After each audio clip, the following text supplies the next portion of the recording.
Hello everyone, welcome back to my channel. तो आज हम बात करेंगे basic concept of exercise therapy.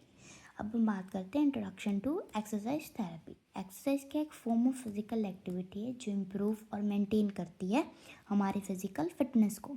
अब कंपोनेंट्स क्या होते हैं फिटनेस के? एक होता है स्ट्रेंथ, पावर, एंड्योरेंस, फ्लेक्सिबिलिटी और एक बैलेंस बॉडी कॉम्पोजिशन। अब बात करते हैं थेराप्यूटिक एक्सरसाइज की। Exercise when used as a therapy it is term as a therapeutic exercise. जब हम एक्सरसाइज को थेरेपी की तरह यूज़ करते हैं उसे हम कहते हैं थेराप्यूटिक एक्सरसाइज। अब हम इसको डिफाइन कैसे कर सकते हैं? It can be defined as a set of exercise which are systematically plan to prevent impairment, improve physical function, induce a sense of well-being by reducing pain and other alignment। जब हम exercise को एक systematically planned वे में use करते हैं जिससे कि हम क्या कर सकें, इम्प्रूव कर सकें हमारे फिजिकल फंक्शन को और रिड्यूस कर सकें पेन को। ठीक है, अब बात करते हैं कुछ मैकेनिकल टर्म्स की। The common mechanical term use in exercise therapy. कुछ कॉमन मैकेनिकल टर्म्स है जो हम एक्सरसाइज थेरेपी में यूज़ करते हैं। सबसे पहले है सेंटर ऑफ ग्रेविटी, नेक्स्ट है लाइन ऑफ ग्रेविटी, नेक्स्ट है बेस ऑफ सपोर्ट, लास्ट है हमारा स्टेबिलिटी ऑफ अ बॉडी। बात करते हैं सेंटर ऑफ ग्रेविटी की और सेंटर ऑफ मास, दोनों को हम एक ही चीज़ कहते हैं। ये एक हाइपोथेटिकल पॉइंट है at which all the mass of the body और segment is suppose to be concentrated. मतलब कि हम किसी भी ऑब्जेक्ट में एक कॉन्सेंट्रेट मान लेते हैं, मतलब इमेजिन कर लेते हैं सीओजी को। ठीक है, एवरी ऑब्जेक्ट और segment has a single COG. हर एक ऑब्जेक्ट हर एक सेगमेंट का सिंगल ही सेंटर ऑफ ग्रेविटी होती है, ना कि डबल होगी। ठीक है, For a symmetrical object, COG lies at the geometric center of the object।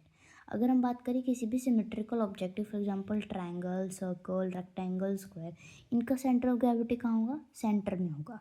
अगर हम बात करें एसिमेट्रिकल ऑब्जेक्ट की तो उसका जो सेंटर ऑफ ग्रेविटी होगा वो हैवियर साइड होगा। ठीक है, फॉर एग्जांपल इमेज में देख रहे हो ये हैंड इसका हैवी है तो सेंटर ऑफ ग्रेविटी भी इधर साइड है। अब बात करते हैं ह्यूमन बॉडी में सेंटर ऑफ ग्रेविटी कहाँ होगा? In human body the position of COG varies with the position of the body. अगर हम ह्यूमन बॉडी में बात करें तो सीओजी की पोजीशन भी वेराइज करती है हमारी बॉडी की पोजीशन के साथ। अगर हम खड़े हैं तो हमारी सेंटर ऑफ ग्रेविटी कहाँ होगी, बैठे हैं तो सेंटर ऑफ ग्रेविटी कहाँ होगी। ठीक है, वो हमेशा चेंज होते रहती है।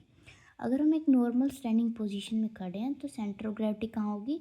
Anterior to the second sacral vertebra, जो कि इमेज में दिख रही है, ये यहाँ पे रेड पॉइंट मार्क है, सेंटर ऑफ ग्रेविटी है ये। ठीक है, the position of COG is lower in female. जो सेंटर ऑफ ग्रेविटी होता है फीमेल में लोअर इसलिए होता है क्योंकि जो हमारा पेल्विक होता है वो वाइड होता है एज़ कम्पेयर टू मेल में। ये कुछ इमेजेस हैं जिसमें दिखा रहा है कि सेंटर ऑफ ग्रेविटी ह्यूमंस में कहाँ कहाँ हो सकता है। हम कोई भी काम करें तो सेंटर ऑफ ग्रेविटी भी चेंज होता रहता है क्योंकि वो फिक्स नहीं होता है। ठीक है, अब बात करते हैं लाइन ऑफ ग्रेविटी की। लाइन ऑफ ग्रेविटी भी एक इमेजिनरी वर्टिकल लाइन है जो कि पास करती है सेंटर ऑफ ग्रेविटी से। ये दिख रही है आपको रेड लाइन मार्क। ठीक है, इसका भी डायरेक्शन कहाँ होगा? जहाँ पर ग्रेविटेशनल फोर्स वर्क करेगी हमारी बॉडी पे। ठीक है, नेक्स्ट बात करते हैं हमारे पास बेस ऑफ सपोर्ट की। The base of support refers to the area beneath an object और पर्सन। हम उसको कहते हैं जहाँ पे कोई ऑब्जेक्ट रखा है या फिर पर्सन खड़ा है तो उसके नीचे का जो एरिया होता है उसे हम कहते हैं बेस ऑफ सपोर्ट।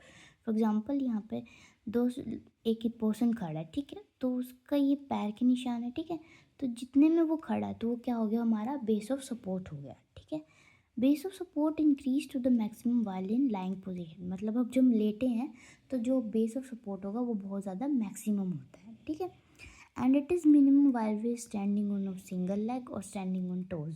ये मिनिमम कब होगा? जब हम एक पैर पे खड़े हैं या फिर हमारे टोज पे खड़े हैं। ऐसा क्यों होगा? क्योंकि एरिया ऑफ कॉन्टैक्ट जो हमारा होगा ग्राउंड के साथ वो डिक्रीज हो जाता है। That's all for this video. Thank you for watching. Like, share and subscribe.